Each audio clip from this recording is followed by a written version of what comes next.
Hello there. So today I'm going to talk a little bit about giving emotional safety. This is Shauna White, Heartfelt Intimacy Coach, for people who want to take their relationship to a higher level of heartfelt connection and free-flowing intimacy. I told a story yesterday in my video yesterday about a misunderstanding that happened earlier this week with my sweetheart, with my long distance relationship. A very small misunderstanding. And funny thing is, he has yet to answer my last two questions about the misunderstanding we had that would, fully resolve the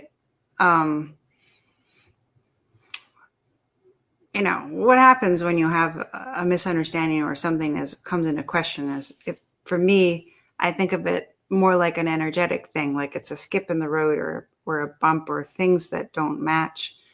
And I could just forget about it. That would be fine. But I like to fully understand, right? And when we fully understand, then the things match. You find out what they are. And maybe you learn something about what you could do better in the future. So I think it's worth pursuing complete resolution and not just forgetting about things because they're small or whatever other reason we might justify forgetting about something. But anyway, the reason I wanted to come and talk about giving emotional safety and how that connects to where we're at in the story. I did talk with my sweetie a little bit last night, which is his morning, because of how great the distance is between us physically. And he said, "I'm sorry." And I said, "What are you sorry for?" And he said, "You asked me two questions yesterday and I haven't responded yet." And I said, "Yes, I'm being patient." And he said, "I was very busy yesterday. He had stuff going on." And apparently he was very busy. Let's see, it's his evening now. So apparently he was very busy today as well. Because he didn't answer the questions yet. But I didn't push for I didn't ask again, actually. It's an interesting thing. I've asked again in the past, and I've even gotten upset in the past. Ooh. But I have enough trust with him now that I can just rest in a place of patience. And I really feel like I'm respecting myself and respecting him by not asking again. Because I already asked the question. So why do I need to ask again? In a sense, that's like for respecting myself. I feel like it should be enough to ask the question once. And on the other side, I feel great about not asking him again because I feel like I'm allowing him to choose his timing that's right for him. Like if I were to decide that too much time has passed and he needs to have answered the question by now, so I'm going to ask it again, and I push again, that to me is an energetic dynamic of micromanaging or I can't take his autonomy, right? But it's a way in our relationship dynamic of taking his autonomy and taking away his opportunity to show me who he is by volunteering to answer the questions at the time that's right for him.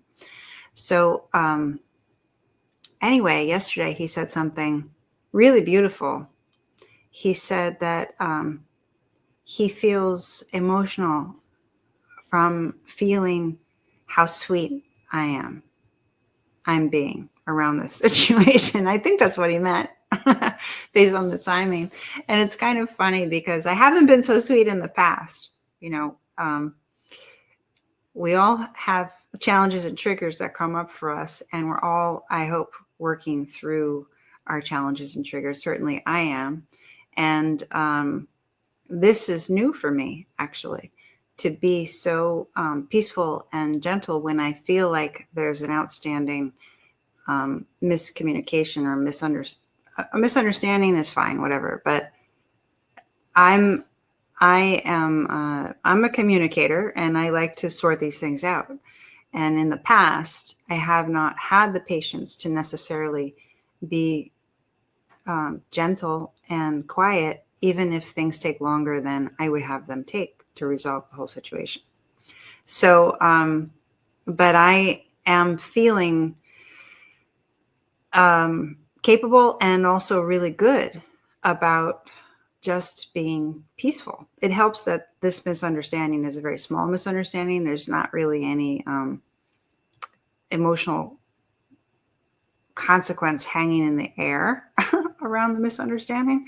It's just, but anyway, it's good practice. It's good practice for some time in the future when there might be something a little bit more emotionally challenging, to still have patience to, the other thing too is that I'm doing one thing at a time, right? So I have the one question out there, and I'm giving him the space to find his time for a response, whatever his response might be. And I'm not trying to pile things on top of that. So it's just really interesting to let something go so slow and so simple. And the reason that I wanted to talk to you about it and to share about it, and particularly through the lens of giving emotional safety, from his perspective, right? I'll jump into his shoes for a minute, as the person on the other side. In the past, because I have felt, more triggered by a misunderstanding not being resolved soon enough for my inner temperature. We'll say it that way. He's commented to me. I've said harsh things in the past, and it's really powerful when we can have the presence of peace inside ourselves. And this is the challenge that relationship gives to us, to have the presence of peace inside ourselves, to be in the unknown, to be in the space where something is not quite, doesn't make sense yet. Something doesn't make sense. But I'm waiting to allow the process for that to become clear instead of pushing the process. And that, I got the feedback from him yesterday that gave him such a feeling of emotional safety. He didn't use those words. He said that that he felt emotional about how sweet I was being.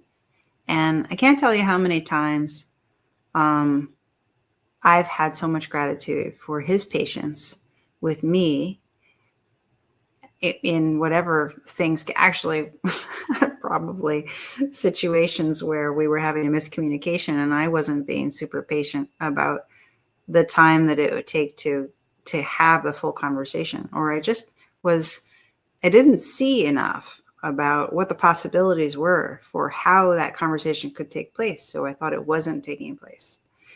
And he was very patient with me when I would be a bit emotional about how that would transpire. So now, having developed trust and clarity, so this is an important aspect of this. I wouldn't tell you to just wait 3 days to receive an answer to a question from your partner if you don't have the trust already in your relationship that your partner is honest and well-meaning, and that they have a good reason for not answering yet. it's important that you have that trust built up already before you give that kind of allowance in your relationship, because I know I can do that in my relationship because I feel safe. I feel safe, emotionally safe. I know that he respects me. And so that the silence is for other reasons. It's not for a reason of disrespecting me, and it's not for a reason of evading the question. It's just for a reason of sorting through the logistics of maybe he needs to think about the answer to get clear what to actually say. And at the same time, he's got a lot going on. Or maybe he's just busy and hasn't had the time to have a truly present conversation with me about it. Whatever the reasons are, I know I can trust him that he has good reasons for taking time to answer the question. If I were in a relationship where I didn't have that depth of trust established and that depth of knowing my partner and knowing how trustworthy my partner is, then I wouldn't wait. I would ask. I would engage and ask, because, we went through a lot of things to get here. And it's important that you do, if you don't have that knowledge of your partner and that trust already established, and you wait anyway, doing a mind game with yourself to make yourself wait, then you're in doormat mode. And I'm waiting, but I'm not waiting in doormat mode. I'm waiting in a place of peace. And I can feel I'm making the choice to wait quietly, because for me in this moment, the feeling of asking again feels like a push. And so the sweet spot that leads to deeper connection in your relationship is the place of no push and no holding back, no doormat, no controller. And so for me this time around, it might be different another time, but for me this time around, the reading the energy inside myself of not controller and not holding back is actually leading me to have asked the question once. And then I posed it again because he asked me to repeat them. That's fine. And then I'm letting it be. And yet I'm still anticipating an answer. So what's so beautiful about, so here's where emotional safety comes from for both people. The fact that I'm choosing not to push is creating emotional safety for him. And the fact that I am not holding back, I'm not going into doormat mode, is providing emotional safety for me. So that's, in this case, where I have a question for him, that's the sweet spot where I'm not pushing, it creates emotional safety for him, and I'm not holding back, creates emotional safety for me. Does that make sense? I'd like to know if that made sense.